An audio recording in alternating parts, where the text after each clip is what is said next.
Foods, rice, go. Okay. Hello, mag-order kami using the app. Ano po yung code? Okay. Ay, yung order. 6 pieces chicken McNuggets with Coke McFloat. Ano po? And then, BFF fries. Okay po. And then, yung medium McFloat. Ano po? Medium Coke McFloat. Okay. Alam mo, nasa isip ko talaga kakain tayo ng sobrang dami. Not necessarily sobrang dami, pero parang ang dami pagkain.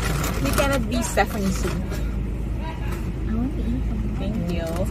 May store na? May store na? Meron na dito. Okay, thank you. Yan. God siya. Yeah.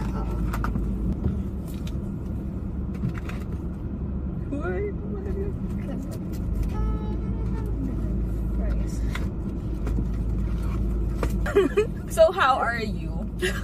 Dapat ganun yung conversation. How are you? Alam pa rin nakita ko, kasi parang nakikinig ako ng anong tawag na?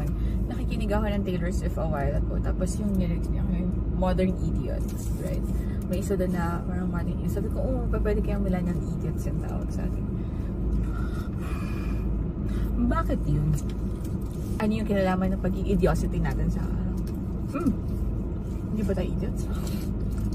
Of our own circumstances. Sige. Point taken. Tanggap ko yung pagiging idiota ko. Right? Welcome. Ang ginagawa natin. I don't know. So, ginagawa natin. So, nag-decide tayo na this is a way to waste time. No. in a sense, bored tayo. Yeah. Pinag-isipan ko siya, bakit ko siya ginagawa. Yeah. Bored tayo. Bored. And then, wala lang. Ang pangit sabihin nung isang dahilan. Yeah, totoo na. For the clout. aside sa gusto natin ng following. No, actually, hindi siya for the clout. Gusto natin ng yung kasi ano yung makukuha mo pag you have yung clout following. The good and the bad. Or the bad only. Wala kang choice kung di makuha siya both. What is this? What are we doing actually? Kasi feeling natin matalino tayo. May sense yung sinasabi natin. So nag-decide tayo at bored tayo. Nag-usap din tayo. But hindi natin pakinabangan at i-share sa mundo yung ginagawa natin. So parang ganun siya. Tignan natin nagamit yun. In a sense, we want to share what we have to say. Yeah. This is like modern chismis. Pero kasi madami naman gano'n. Yung pakiramdam nila, ang talino nila, napaka-worldly. Parang ganun kasi yung nasa isip ko. Na worth sharing yung pinag-uusapan natin pag kasama tayo. With proper audience, yes. So, I hope makahanap ng audience na papatok. Kaya hindi maintindihan kaya nila. Totoo. Pero ma-appreciate kaya nila. Na hindi naman maka-appreciate as more on maka-relate sa mga pinagsasabi natin. Mag-disclaimer ba tayo? Yeah. What kind of disclaimer? Na yung mga sasabihin natin ay posibleng hindi ka tanggap-tanggap sa iba. Or hindi siya popular opinion. Ganon. I mean, everyone else is entitled to their opinion. Ano yan? Well, basically, this is just us. Sa mga opinion lang namin, gusto lang namin i-share. Sure kaming may mga hindi kayo magugustuhan kasi sa start pa lang, hindi na nila magugustuhan yung pinagsasabi. Okay, parang anong ginagawa nyo? So anyways, hindi din siya, well, at least for me, hindi siya galing sa research yung mga pinagsasabi ko. More on base siya sa experience, sa pananaw ko, sa life philosophies ko. Parang ganun. Okay. So, not well-researched opinions. Not well-researched opinion. So, ako yung magiging kailangan mag-research para on my side, sure ako na ganun siya. Para I doubt na mag-research ako. Pero ang source of news ko lately is TikTok. Oo. TikTok. Ano pa? Tapos pag may gusto akong i-check, hindi na ako sa Google nag-check. Sa X. Ako naghahanap. Yeah. Pag may gusto lang ako So, ano ka rin, nakiki-Gen Z ka na rin in terms of paghahanap ng info. Hindi, parang wala kasi ako makuhang updated pag Google. Parang kasi pag real-time chismis yung kailangan mo, parang either TikTok, Facebook, or X. Well, that's true. Hindi, mas mabilis yatang X in terms ng pag-disseminate ng information. Then, kung ano yung nasa X, yun yung nilalagay niya na sa TikTok.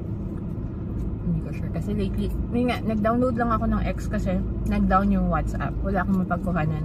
Ano nangyayari? So, parang wala sa Facebook, wala sa Google. I even tried TikTok kung ano yung meron sa WhatsApp. Wala. So, sa X ako nakakuha na apparently down yung system nila at inaayos nila. So, yun. I think kasi, di ba, yung Google, yung search engine ng Google mismo, from what I know, is, pag nagre-research ka, diba, nagka-type ka sa search bar. So, yung magiging number 1 na on top ng search list na yun, parang may kailangan ka rin. I'm not sure if binibili siya para maging top. Okay. Yeah. So, yun yung may search engine optimization para mag-top ka sa lahat ng search. Kasi, ang problema ko yun nga, pag magre-research, pag magsa-search ka sa Google, parang nakalagay yung date naman kung kailan sinulat yung article na yun. So, parang ang luma na niya. So, yun nga, real-time wise, feeling ko sa mga social media platforms ko lang siya makukuha. Is that a good thing? Na Hindi ko alam, but nawala tayo. So, may topic naman kasi talaga tayo. Hindi ko din alam ba tayo nakapunta doon. Yeah. Or nadala ko yata doon. So, kaya ako nag-disclaimer kasi yun nga, kakancel-cancel tayo at ang topic natin. Since kakancel-cancel tayo, ba't hindi natin pag-usapan ng cancel culture? Kailan ba nag-start sa tingin mo in your millennial existence, mani-mani sinasabi ko, existence, I think contemporary lang ang cancel culture eh. Like, social media era lang. For me, di ba pinag-isipan ko to? Kasi topic natin siya. Parang, in a sense, sumabog yung cancel culture nung nagkaroon ng social media. Okay. Pero parang feeling ko, from the time na nabuo yung term na society, meron ng cancel culture. Pero yung spread ng pagka-cancel ng isang bagay or isang opinion is matagal. Like prehistoric times, parang may mga taong ka-cancel naman. Yeah. For example, like, before, hindi na kwari, let's say Victorian era, di ba, pagka kwari na nagbuntis ka out of wedlock, maka-cancel ka as a family mo. Naisip mo. Alam mo, ang weird ng example ko. Bakit?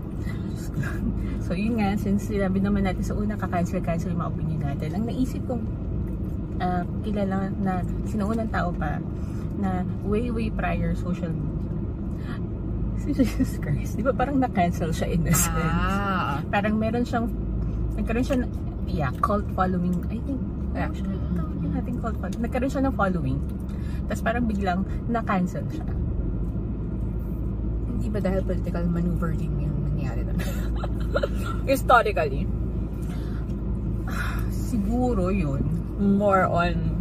So, hindi siya cancel culture. Political... I think in the context of Jesus Christ na bilang na talaga nag-Christian tayo. Patay tayo dito. Siya, kasi parang sample lang. Parang in a sense, na-cancel siya. But, like, sikat ka before, tas biglang, oops, ano nangyari? Ba't biglang... Hindi kasi hindi siya na-cancel. Kasi ang definition ng cancel culture ngayon is parang may opinion ka and then yung opinion mo is negatively impacting everyone. So, yung action mo is... Okay. Yeah, so kaya kaka-cancel. Katulad no, with regards to issue with Iran and Palestine, right? For example, yung mga ganon, yung umanib ka sa isang, Israel and Palestine, umanib ka sa Israel. Babawan natin, Tony Gonzaga. Ang hirap na example mo, kasi kung nandun ka sa war, medyo, since politics pa din siya in a sense. Yeah, in a sense. the one with Tony is na-cancel siya because of Kung saan siya dumikit na site na party. Which is like kind of politics pa din. Sige, iba. Sino yung mga nakakancel? Si Yeng. Kasi parang yung nawala si Yeng kasi parang nagpa-hospital siya tapos nilait niya yung mga health professionals na nilait ba? Or may bad comment siya about dun sa health professionals na nandun. So, na-cancel siya for a while. Yeah. Oh, so, yun yung example mo ng cancel culture with Yang. Pero if na-cancel siya, yun yung definition ng cancel culture ngayon. Pero kung i-ano mo, equate mo siya sa Erica Jesus, kasi wala naman siyang ginawa. Aside from the... Kanina, sorry, equate mo. Jesus. Ibabalik natin sa example mo kanina with Asian time Jesus. Pre-social media. Okay. Yeah. Like, wala naman siyang ginawa.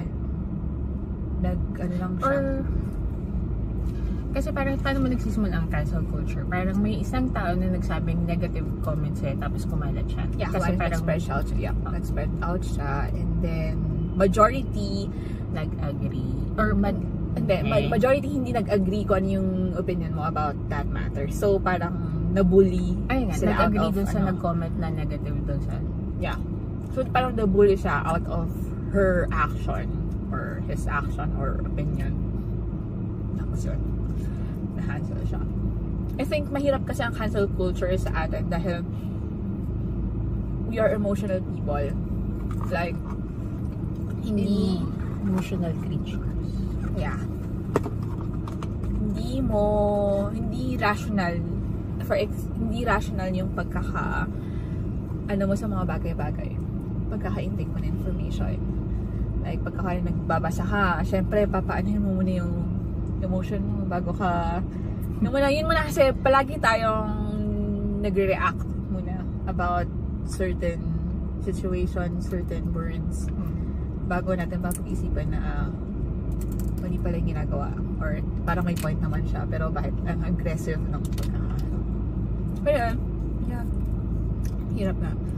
I think yun yung downside. Mas naging ngayon yung cancel culture na siya. Mas madali siya kasi nagkaroon ng platform para sa mga hindi kilalang tao. Yeah. Kasi before, if you have a negative opinion tungkol sa isang bagay or sa isang tao, controlled siya. Yeah. Like, limited lang yung makakakita. Pero ngayon, parang if you publicly post something, or lalo na yung mga public figures, pag nag-post sila ng something, parang ang dali na magkaroon ng comment, ang daming sumasabat. So, wala ko. sabi ko sa'yo, maraming kunin natin. Actually, ayoko na naman madami. Gusto ko lang malating man lang. Ulit, like 1 or 2. And then you are saying what? 2 naman. 1 or 2. Yeah. Kaya nga 2. Parang 2 ng box ko. Ay, sabi ko. Platform. Mas may platform ngayon. Kaya, grabe yung yun lang yung pag. Wala na yun. Naputol yung train of thought ko. I'm sorry.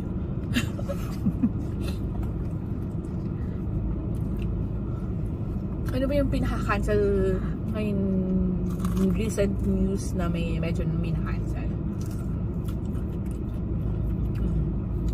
Sa Katniel. Yung bago ko, di ba, artista? Si Daniel cancel. Parang gano'n, Andrea. Si Andrea yung na-cancel. As in, totally na-cancel ba siya? Like, the society? Hindi naman kasi wala namang total na as in, buong society ka-cancel ka. Parang very rare yung mga ganon. Parang there's always a side na may set ng tao na magka-cancel sa'yo, pero may set din ng tao na magde-defend sa'yo. They're okay with what you've done, i-rationalize nila. So, parang ganon. Okay. So, your example? Actually, most na iisip kong example, artista. Kasi sila kasi yung may power. Hindi, sila yung maraming following. I mean, yung power nila in terms of yung influential power. Kasi kung if ordinary yung tao ka lang, like you and me, like no profile whatsoever, hindi ka ganong cancel. Hindi kinakaya tayo magka-profile. Gets? Kung ano man magiging opinion mo. Pwede din. I mean, sa kanila mabilis. Kasi kita kagad. Kasi yung spotlight nasa kanila na. Pero kasi minsan may mga hindi kilalang tao na slowly may sinabi, tapos biglang may nag-post, tapos papalalain. May mga ganun kasing cases. Like, naalala mo yung sa case before ng, I'm not sure kung anong estudyante yun, pero parang binato ba niya ng drink yung guard sa, I'm not sure kung LRT or MRT. Naalala mo yun? So, mo nakakuha yung news na yan? Dati pa yun. Parang I don't pre-pandemic have pa yun. any idea. Then, what happened? Yung, I think RK si ate mo girl, tapos binato niya or disrespectful siya dun sa staff or guard dun sa LRT or MRT. So, parang kumalat siya. Kasi may nag-video doon. So, parang kahit simpleng mamamayan ka, basta ma-post ka ngayon sa social media, or for some reason, may nag-comment sa'yo ng negative at na-pick up siya ng mga tao. So, pwede ka ma-cancel. Pero with celebrities, it's so easy kasi, yun nga, nasa feed mo na sila kagad. Okay. Yung point taken. Yung police na nagtutok doon sa Bicycle. yung sa nagbabike. Yung, not sure kung nagkabanggaan sila. Basta, nung yung kalbo, na matandang police, yung tinutukan niya ng baril yung nagbabike. Uy! Yeah. No. Newsworthy. Hindi ako gano'n nag-ano. Anong news? Let's say, cancel. Joke lang. Hindi ko, baka in passing, baka nakita ko, pero hindi ko siya gaano. Kasi alam ko, naging mag-i-issue siya. Kasi nakarating sa, not sure kung anong hearing yan para sa government. Not sure kung Senate level sa. Kaya nang hearing. So speaking of, si Alice Guo. Yeah. Gao. Ayun, cancel ba yun or hindi? Hindi naman eh. I think hindi siya cancel. It's something else naman na. Yeah. Entirely different. Pag natin pag-usapan yan.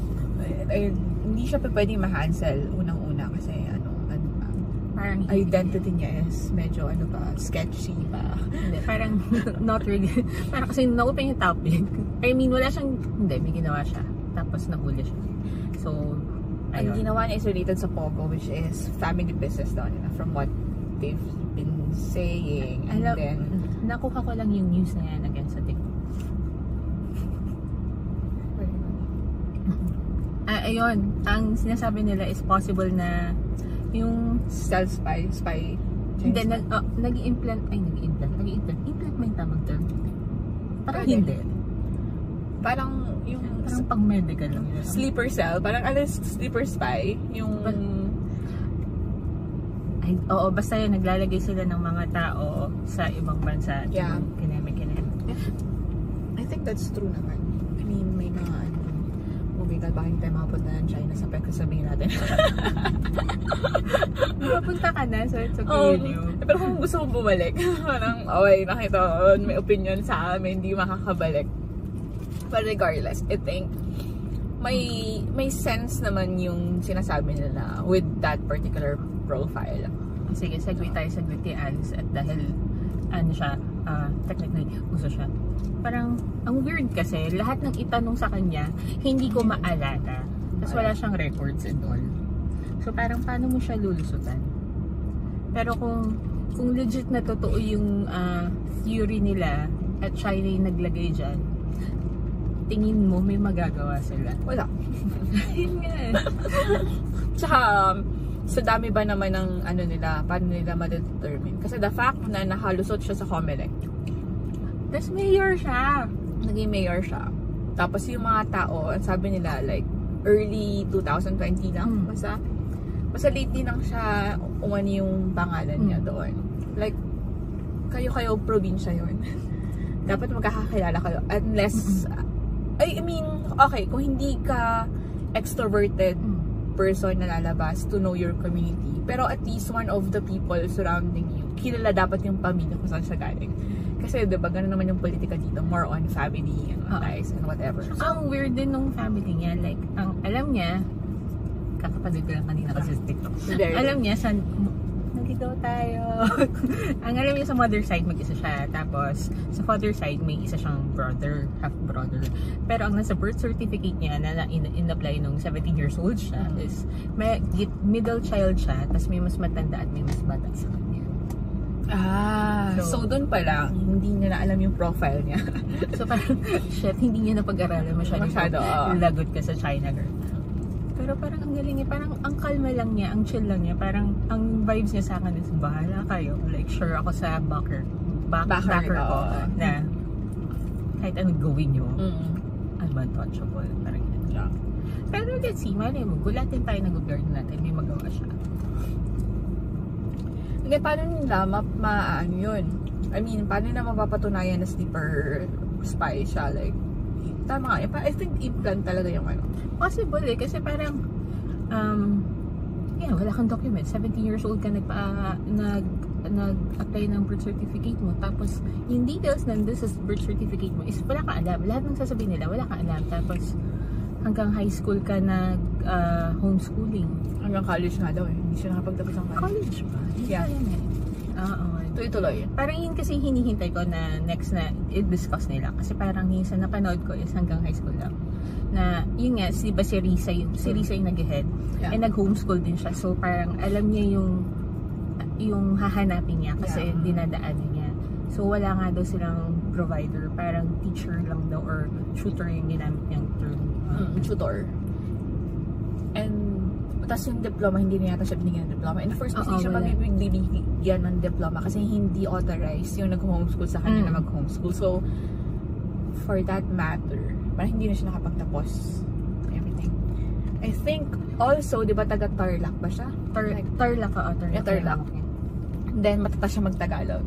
Eh, ang language doon sa Tarlac, if doon ka lumaki, is either Kapampangan or Ilocano. Okay. Pero may time na sabi niya kanina, kasi tinanong siya ni Sherwin. Sherwin ba yung ano? Bachelor? Dating mayor sa Valenzuela na senator na ngayon? Congressman, yeah. Hindi, senator. Senator diba siya. Pag Senate hearing, puro senator sila. Senator siya. Senator siya ngayon. Dating sa Valenzuela. Valenzuela. So yun, na naging senator na ngayon. Yeah. Anyways, tinanong siya kung may business ba sila before sa Valenzuela. Sabi niya, oo. Tapos tumira siya doon ng mga teenage years niya. Yung mga following questions is, hindi ko na naman alam. Hindi ko maalala. Bata pa kasi ako doon. Pero grabe ng teenager ka na. Bata ka pa din. Naligaw tayo. Oo, dahil sa cancel culture. Actually, okay nga lang na ano. Yung kung ano-ano lang yung mapag-usapan natin. I-ano na natin. So, balik natin sa cancel culture. Parang, you think it's a good thing ngayon or is it a bad thing? Kasi parang for me, how I see it is, sa current times parang lately nagiging panggulo na lang kayo guys. Context please. Kasi parang konting kibot, parang may makagat, parang may comment ganyan. Hindi sila yung tatanungin bakit saan nanggaling yung opinion mo or alamin nila ano yung context ng sinabi ng taong yun. Parang may sinabi lang tong certain na tao na to na hindi ka nais-nais sa kanila, magko-comment na sila tapos papalakihin na nila yung opinion. This can be a big news. So parang instead na pag-usapan natin yung mga dapat pag-usapan, nade-distract tayo sa mga ganung bagay. Hindi ba kaya naging ganyan yung society natin today because of how we handle like social media itself, like nati-trigger tayo sa mga bagay-bagay and then mabilis yung nagko-comment ka ba? Saan? Sa mga doon? Stuff na yun? No? O yun nga. Ako, personally hindi ako nakikisaw-saw sa mga ganyang bagay kasi may mga ibang tao, I mean in this position natin, kaya level of boredness I would say, kasi may mga tao na marami talagang oras para mag-comment and all. Tapos lalo pa ngayon na yung pagko-comment mo, pwede kang magbayad. Pwede kang bayaran sa pagko-comment mo. Alam mo yung mga trolls. Right? So, na exponentially yung impact ng one comment mo or opinion, pwede siyang lumaki kasi As yung possible pa na maging source ng income for others. Alam mo ba ngayon na kaya pag nag-viral ka sa X, tas verified account ka. Okay.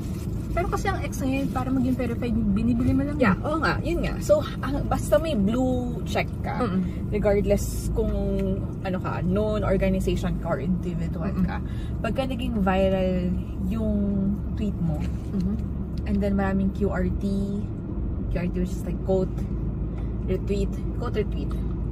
So, diba, nagbigay ka ng opinion, tapos quote, retweet, yeah. So, pagka mas maraming nag-quote retweet nun, nagkakaroon ka ng pera. May generation naman. Yes, may monetization for that. So, I think yung cancel culture ngayon, hindi mo siya masasabi na cancel talaga isang tao. Kasi ito pwedeng iba-iba yung goal ng mga taong nakikisaw-saw doon. So, pwede din kunwari, kung monetization, like, mag-tweet ako, tapos I will hire a certain set of trolls para i-retweet or pwede. Hindi for natin monetization alam. Oo, kasi hindi naman natin alam kung ano talaga yung reasoning behind that one. May mga tao talagang medyo in terms of agitated. Okay. Like, sa mga slang ba yun? I think so. Sabi ko, hindi ba ako alam na word? I think so. Hindi ko alam kung anong generation, pero agit, yeah. Slang siya. So, yung mga taong ganon na, lalo na kaya, nakuha mo yung emotional triggers niya. So, talagang mag-respond siya doon. And then, yung iba naman is nakisaw-saw lang dahil, di ba yung mga taong mahilig makisaw-saw dahil uso? Kahit hindi naman sila kasama involved doon. Yung parang maging in lang sila. So, yeah. So, true naman na may mga opinion and then actions na ka-cancel. Pero the way the society respond and reacts to it is like hindi siya totally like 100% na from your heart na parang ka-cancel ka kasi mali ginawa niya. Marami kasing facet of individual tsaka hindi mo ma-categorize kung ano talaga yung disposition ng isang tao about that certain situation. Oh yeah. So tayo din, baka ma-cancel tayo kasi yung una mo palang post na pinag-usapan mo cancel culture is cancel ka na. Parang gago itong dalawang cancel ba sila? Cancel ba kami? Well, depende. Depende sa opinion nyo. In terms of pagiging cancel, ano yung borderline mo? Like yung point mo na this is my limit. For me, this is like cancel talaga. Depende kasi siya sa pag it goes against your pananaw. Definitely cancel siya. Parang if it's again, sobrang magkaiba kayo ng philosophy on this matter. Philosophy. Papakatalino ako. Yung parang ito yung paniniwala ko dito, tapos you go against it. So, pwede kitang i-cancel or i-call out. Or depende din sa impact nung sinabi mo.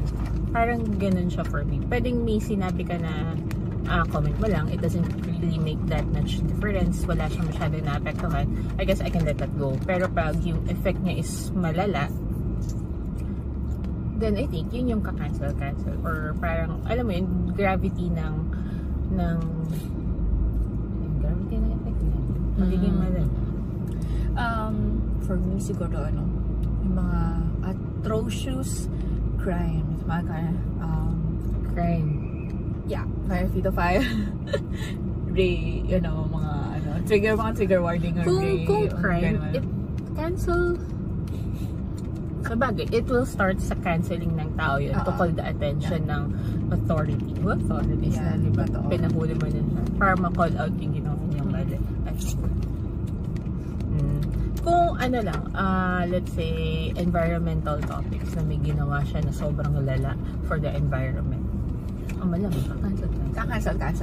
I mean, siguro, well, depende talaga kasi sa tao yan kung hanggang saan yung tolerance mo in terms tolerance at pake mo. Kasi parang, tatanungin sana kita, parang, kailan ka magko-comment ng negative on isang, parang, kailan ka magko-call out or, kasi tayo hindi ako nagko-comment ng mga, ano ba yung pinagsasabi mo, parang katanga, mali yan, ganyan. Parang, ikaw ba nag-comment ka na ng gano'n? Hindi pa. Ayun, parang tayo sa nakatakin ako magko-comment. Parang, in a sense, care bear din ako yun. Yeah, I think magiging hindi ko sure because of human nature. Maggagawa lang ng parang counteraction ng isang tao if ever negatively impacted na siya personally. Yes. So yun yung siguro tayo dahil ako hindi pa ako nagko-comment dahil hindi pa naman ako gaano naapektuhan, which is like kind of hindi rin okay na kasi kuwari if you are like may mga activities or gusto mong mag-empathize kuwari sa environment, kuwari ayaw mo ng pero hindi ka nagsasalita, hindi ka nag-voice out, so your voice could have like an impact, like another voice para ma-up yung kung ano man advocacy nila.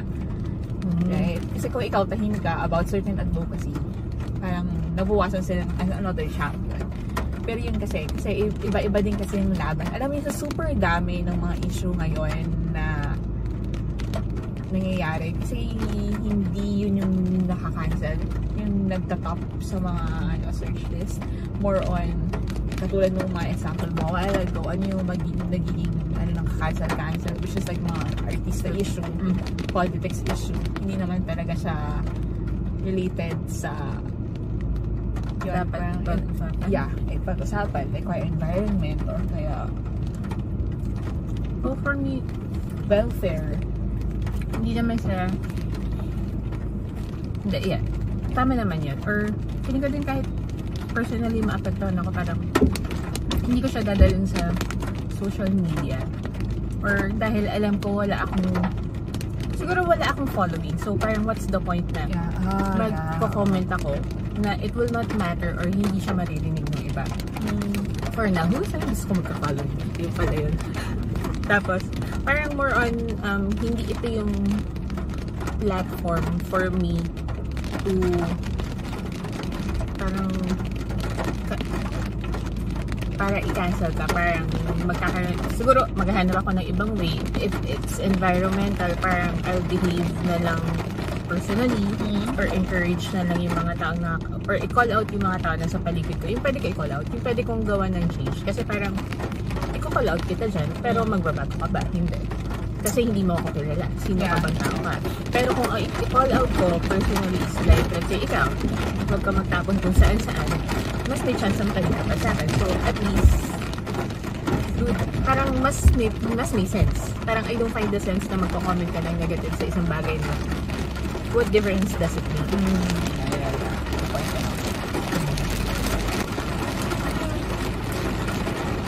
How was it? So we are going to do this like twice a month.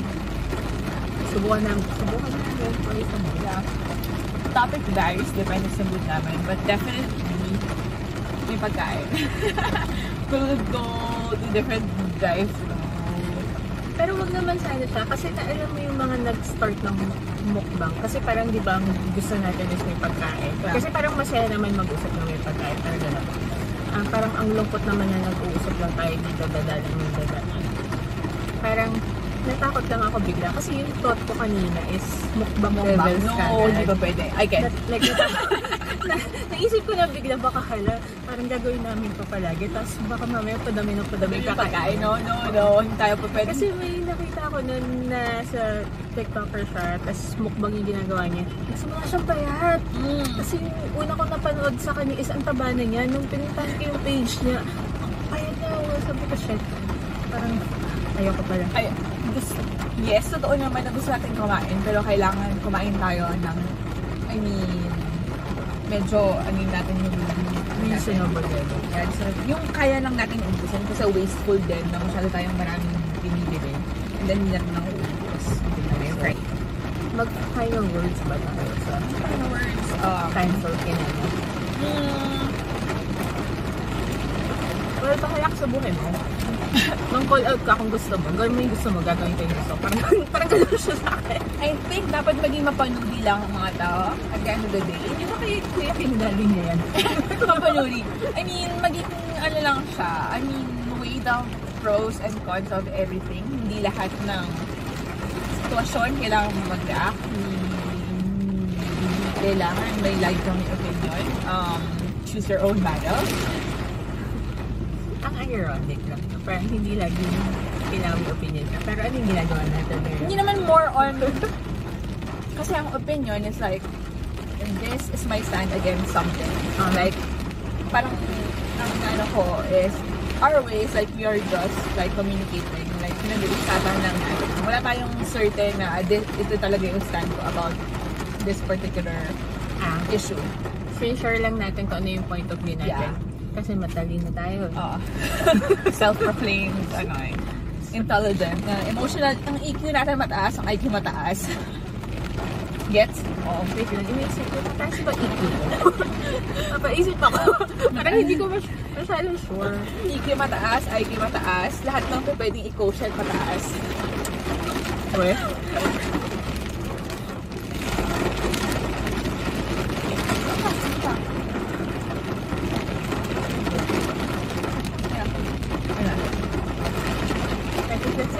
Yeah.